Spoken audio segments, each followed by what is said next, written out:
Hello friends, मैं हूं शिफारी गिद्धवाल और आप देख रहे हैं कंसल्टीज। आज हम डिस्कस करेंगे कि जीएसटी में मुझे रजिस्ट्रेशन लेने की लायबिलिटी कब कब आएगी,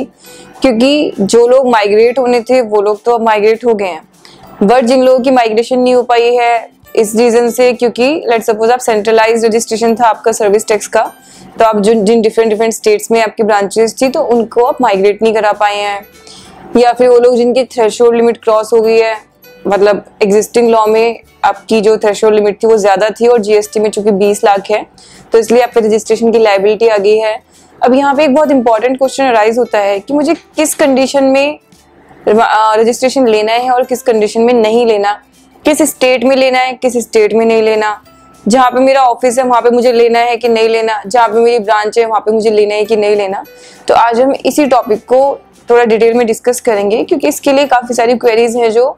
लोगों के दिमाग में है कि भाई मेरे ऊपर क्या लायबिलिटी है रजिस्ट्रेशन की। सबसे पहले जो रजिस्ट्रेशन का सेक्शन है, सेक्शन 22, वो ये कहता है कि you are required to take registration in each state from where you are making a taxable supply. तो अगर आप किसी स्टेट से टैक्सेबल सप्लाई नहीं कर रहे हैं तो आपको वहाँ पे रजिस्ट्रेशन लेने की रिक्वायरमेंट नहीं है। यहाँ पे आपको ये भी ध्यान रखना है कि बहुत सारे लोगों को क्वेश्चन ये भी होता है कि अगर मेरा किसी स्टेट में फिक्स एस्टेब्लिशमेंट है तो क्या मुझे वहाँ पे रजिस्ट्रेशन लेना है। तो आपको ये फिर से मैं उस चीज को बोलती हूँ, आपका फिक्स एस्टेब्लिशमेंट हो या ऑफिस हो या कोई भी प्लेस, तो आपको ऑफिस कहीं पे भी हो, आपको रजिस्ट्रेशन लेने की लायबिलिटी सिर्फ तभी आएगी जब आप वहां से कुछ आउटवर्ड सप्लाई कर रहे हैं विच इज टैक्सेबल, यानी कि आप टैक्सेबल आउटवर्ड सप्लाई कर रहे हैं। मैं एक दो एग्जांपल इसकी आपको देती हूँ। लेट्स सपोज आपकी एक ब्रांच है हरियाणा में और आप लोकेटेड हो, यानी कि आपका हेड ऑफिस या आपका एक दूसरा रजिस्ट्रेशन है वो आपका है दिल्ली में। अब क्वेश्चन ये राइज होता है कि क्या मुझे उस ब्रांच का रजिस्ट्रेशन लेना है। तो उस क्वेश्चन को आंसर करने से पहले अब आपको दो क्वेश्चंस को और आंसर करना है कि क्या आप वहां से कोई आउटवर्ड सप्लाई कर रहे हो। अगर आप कोई आउटवर्ड सप्लाई कर ही नहीं रहे हो तो फिर आपको रजिस्ट्रेशन लेने की रिक्वायरमेंट नहीं है। यहाँ पे इम्पॉर्टेंट ये है कि आप अगर थर्ड पार्टीज को आउटवर्ड सप्लाई नहीं कर रहे हैं तो बहुत इजी है उसको ट्रेस करना, क्योंकि आप किसी के लिए बिल नहीं रेज कर रहे, किसी के लिए कोई आउटवर्ड सप्लाई नहीं है तो ठीक है, आपने आउटवर्ड सप्लाई नहीं की।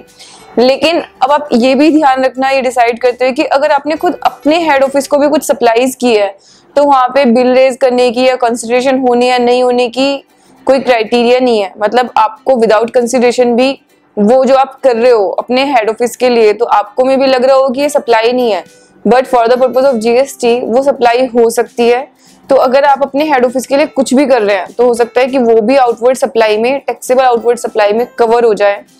अब अगर दोनों में से कुछ भी नहीं हो रहा है, ना आप अपने हेड ऑफिस के लिए कुछ कर रहे हो ना आप किसी थर्ड पार्टी को आउटवर्ड सप्लाई दे रहे हो जो कि टैक्सेबल हो, देन थर्ड क्वेश्चन, क्या आप रिवर्स चार्ज में ऐसी कोई सप्लाई रिसीव कर रहे हो जिसकी वजह से आप पे रजिस्ट्रेशन की लायबिलिटी आ जाएगी। अब रिवर्स चार्ज में आप पे रजिस्ट्रेशन की लायबिलिटी कब आएगी। देखिए, ये आपको ध्यान रखना है कि जीएसटी में दो रिवर्स चार्ज हैं, एक सेक्शन 9(3) का और एक सेक्शन 9(4) का। सेक्शन 9(3) की reverse charge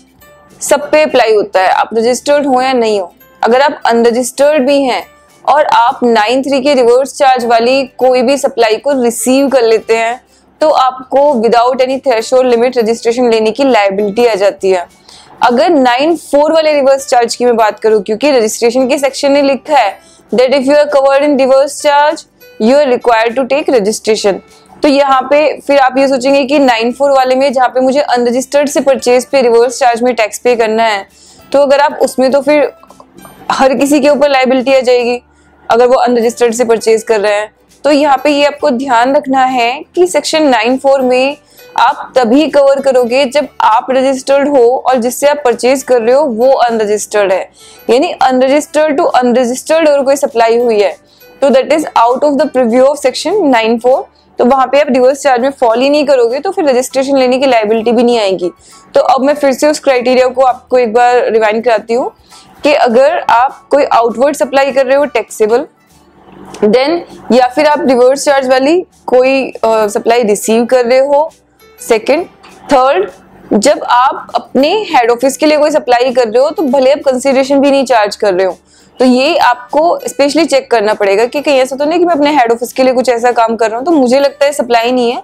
but in GST that thing can also be covered in supply, तो उसका एक critical analysis will be required. Next,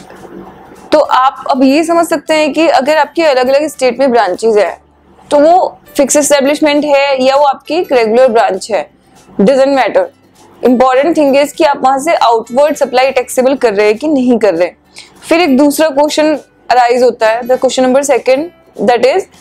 कि अगर मेरी एक मुंबई में ब्रांच है, ठीक है, मेरी वहां से आउटवर्ड सप्लाई नहीं थी फर्स्ट क्राइटेरिया के हिसाब से, तो मैंने रजिस्ट्रेशन नहीं लिया, फाइन। देन मेरी ही एक दिल्ली में भी हेड ऑफिस है, देन मुझे एक असाइनमेंट मिला और उसमें मुझे मुंबई में ही जाके कोई सप्लाई करनी है, मतलब मुंबई में मुझे सर्विसेज प्रोवाइड करनी है, लेट्स सपोज। तो फिर नेक्स्ट क्वेश्चन ये आता है कि अच्छा अब तो मुझे मुंबई वाले ऑफिस का रजिस्ट्रेशन लेना ही पड़ेगा क्योंकि वहां पे तब सप्लाई हो रही है। ये जरूरी नहीं है। आप अगर location of recipient for services की डेफिनेशन देखोगे तो वहां पे लिखा है कि your registered place will be the location of supplier, location of supplier will be your registered place, लेकिन कब? When supply is made from that place,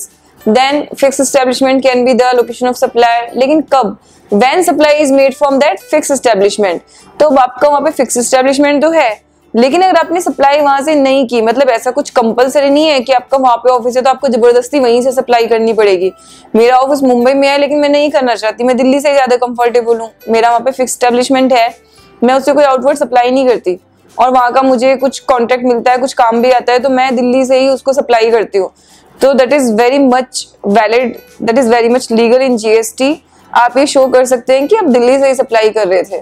क्योंकि जहाँ पे उन्होंने लोकेशन ऑफ सप्लायर को डिफाइन किया है, उन्होंने जितने भी क्राइटेरिया वहाँ पे 4 क्राइटेरिया बताए हैं, वहाँ पे ये कंडीशन अटैच्ड है कि if supply is made from that place. अगर सप्लाई अपने उस प्लेस से की नहीं है तो फिर आपको वहाँ पे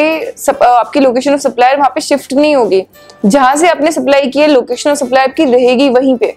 thank you so much for watching our channel और ऐसे अपना फीडबैक देते रहिए। Thank you so much again.